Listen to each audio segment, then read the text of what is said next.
दोस्तों नमस्कार, आप सभी का स्वागत आपके अपनी YouTube channel RNS education news में। दोस्तों इस वीडियो में हम बात करने वाले हैं राजस्थान नर्सिंग ऑफिसर और फार्मासिस्ट भर्ती दोनों की विज्ञप्ति जारी हो चुकी है कल, और इसके आवेदन हैं 24 नवंबर से भरे जाएंगे। ठीक है, अब तो दोस्तों काफ़ी सारे अभ्यर्थियों को अपना जो परसेंटेज है, यानी कि किस तरीके से आपकी जो परसेंटेज है क्या बन रही है, वो निकालना नहीं आ रहा या नहीं पता। बेसिकली अब हो भी सकता है नहीं भी पता हो, ज़रूरी तो नहीं। तो आप लोगों को अपना जो परसेंटेज है वो कैसे निकालना है, सबसे पहले तो मैं यहाँ पे बता देता हूँ, फिर उस पर बाद आपको कैलकुलेटर पे भी निकाल के दिखाते हैं।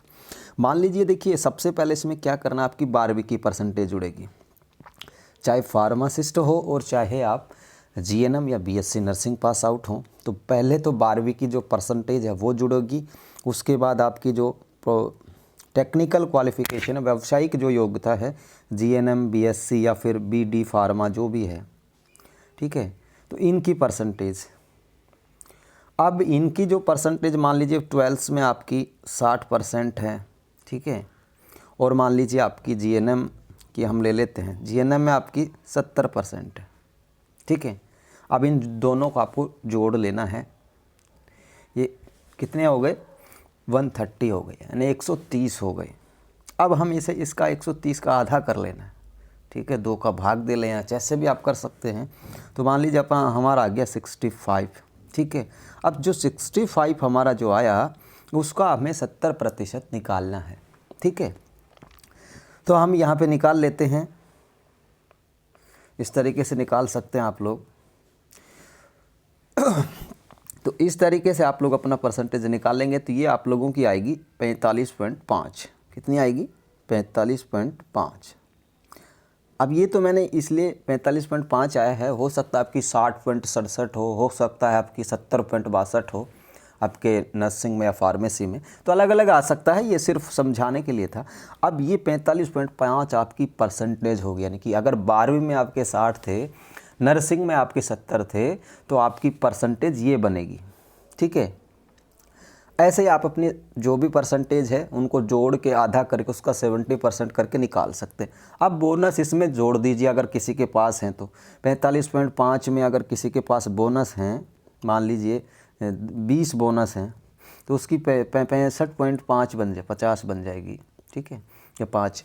तो इस तरीके से आप लोग अपना परसेंटेज निकाल सकते हैं, कोई भी परसेंटेज हो इसी तरीके से आप लोग निकाल सकते हैं, यही होगा। और काफ़ी सारे अभ्यर्थियों को ये है कि साहब इसमें जो बोनस हैं वो कैलकुलेट करके नहीं बताए हैं कितने बोनस मिलेंगे। तो दोस्तों वो देखिए, एक नियम है जो आपको दिखा देते हैं, यहीं पे देखिए, ये रहा 1965, इसके तहत ये भर्ती निकाली गई है। 60 से 70 पेज का PDF फाइल है, 1965 जो सेवा नियम है, चिकित्सा अधीनस्थ सेवा नियम, सारी चीज़ें उसमें क्लियर हैं।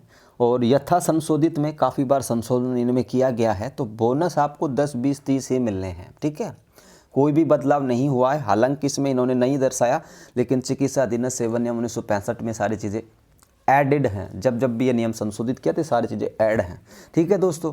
तो ऐसा बिल्कुल भी नहीं है कि बोनस नहीं दर्शाए तो भाई कब मिलेंगे, काफ़ी सारे बच्चों को कन्फ्यूजन है, तो ये भी आप लोग ध्यान रखें। बोनस आपके 10, 20, 30 जो हैं और 70 आपका जो परसेंटेज है उसका लिया जाएगा, 30 उसमें जोड़ करके फिर इस तरीके से आपकी मेरिट बनाई जाएगी। जो फ्रेशर्स हैं अप्लाई कर सकते हैं, लेकिन फ्रेशर्स के चांसेस बहुत यहाँ पे कम है। वो इसलिए कम है कि परसेंटेज, अब देखिए जिनके पास 20 बोनस हैं, 45.5 हमने लिया था, 65.5 बन गई इनकी, ठीक है।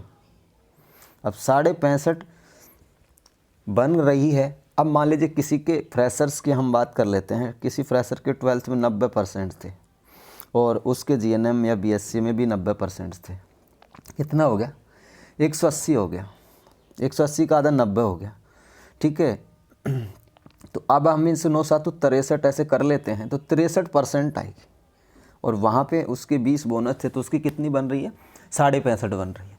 तो ये अंतर है, ठीक है, बड़ा, यानी कि फ्रेशर्स की इसलिए अगर 90-90 होती है तो भी 63 बनती है, और किसी संविदा कर्मी की अगर 45.5 है, 46 है और 20 बोनस है तो उसकी 66 पार जाएगी। अब फ्रेशर्स में ऐसा नहीं है कि भाई सबके पास 90% होगी या सबके ही 95% हो गया, ऐसा भी नहीं है। कुछ परसेंट होते हैं जिनकी होती है 90, 92, 95, सबके नहीं होता। तो ये बड़ा अंतर है, आप लोग समझें। तो इस तरीके से आप लोग अपनी परसेंटेज निकाल सकते हैं। बोनस 30 अंक के ही दिए जाएंगे, ठीक है। ये जानकारी थी आप लोगों के लिए। इस वीडियो को लाइक करें और कैलकुलेटर पे भी हमने पहले ही निकाल के बता दिया है, चाहें तो आप लोग देख सकते हैं। तो दोस्तों यही जानकारी देनी थी इस वीडियो में। जय हिंद, जय भारत।